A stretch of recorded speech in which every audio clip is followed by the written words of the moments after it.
Welcome to the Smart Money Tracker introductory video series. This is the 6th video in the series.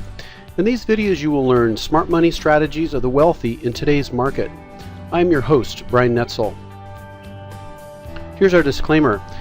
This presentation is educational in nature and is not a solicitation to offer, buy, or sell securities. It is intended for educational purposes only and is not a guarantee of earnings or profits, as individual effort and circumstances greatly influence the profitability of any financial endeavor. We are not financial advisors or tax advisors and do not practice law. For financial, tax, or legal advice, one should seek the counsel of a licensed professional. In the last video, we learned about the challenges that inflation, stock market fluctuations, and pension systems present in our quest to financial independence. In this video, we'll discuss two more challenges to a financial plan: the future of Social Security and your health. We'll then make a top 10 list of recommendations based on what we've learned so far. So here's challenge 5, the future of Social Security. When the stock market doesn't make us feel secure, some turn to Social Security as a reliable source of retirement income. Surely all the money we've paid into the Social Security system over the years will be waiting for us in the future, right? Yet Social Security is predicted to be bankrupt by the year 2037, 4 years earlier than previous predictions. Here's the quote.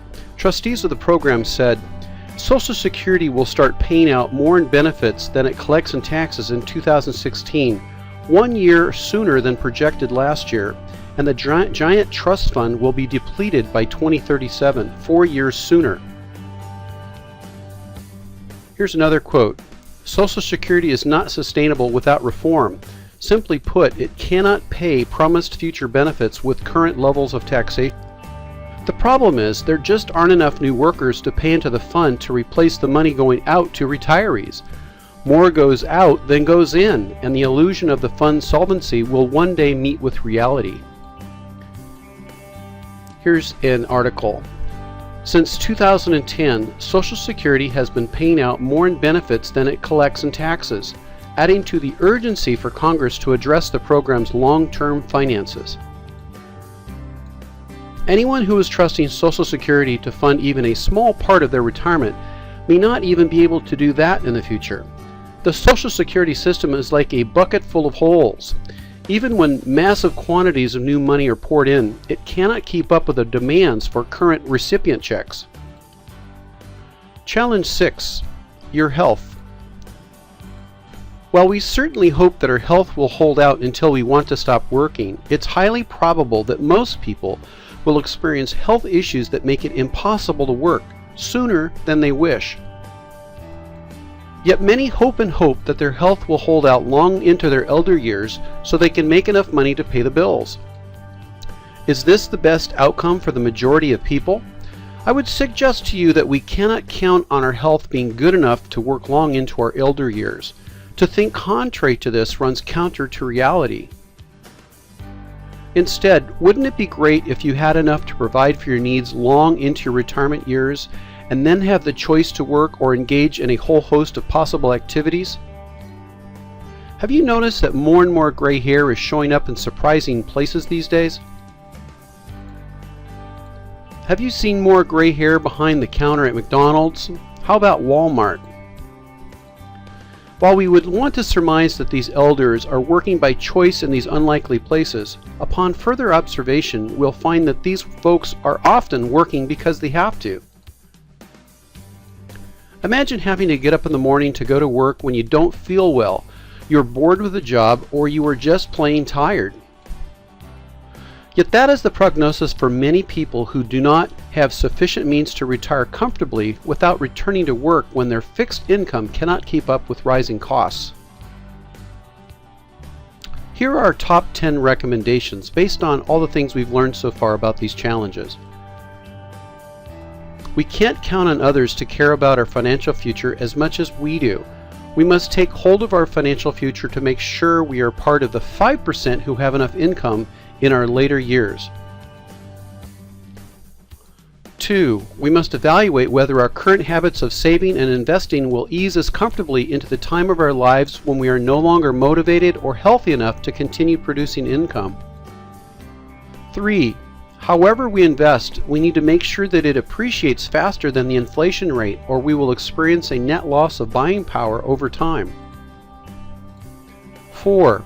Don't count on the stock market exclusively in your retirement portfolio. 5.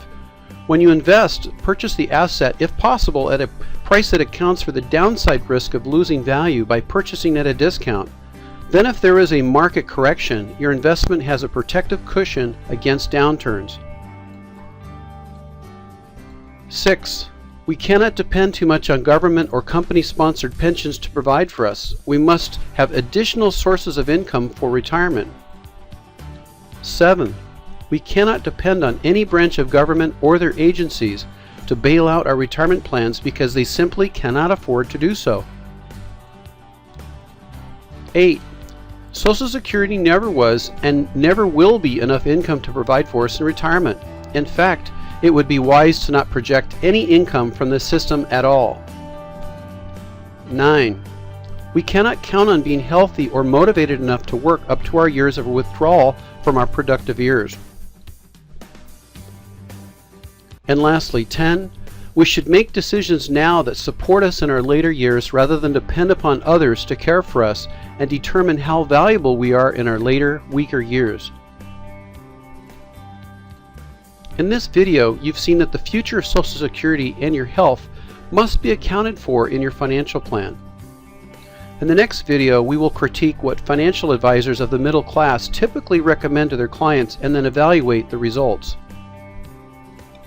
One cannot be faulted for relying on financial experts since we were taught to depend on them. We'll take a look at the results of the typical advice given by these experts. In this video series, you will continue to get valuable information that helps you take charge of your financial future. The purpose of the Smart Money Tracker is to provide timely market and investment information that equips our members to match the best strategies of wealth generation that exist today. If you would like to track and match the best wealth building strategies that exist today, visit our website. Or if you are not yet a registered member, we invite you to join to receive full access to our resources, including the full version of our Smart Money Strategies e-course, member forum, resources, vendor directory, case studies, and more. Go to thesmartmoneytracker.com. Until next time, this is Brian Netzel.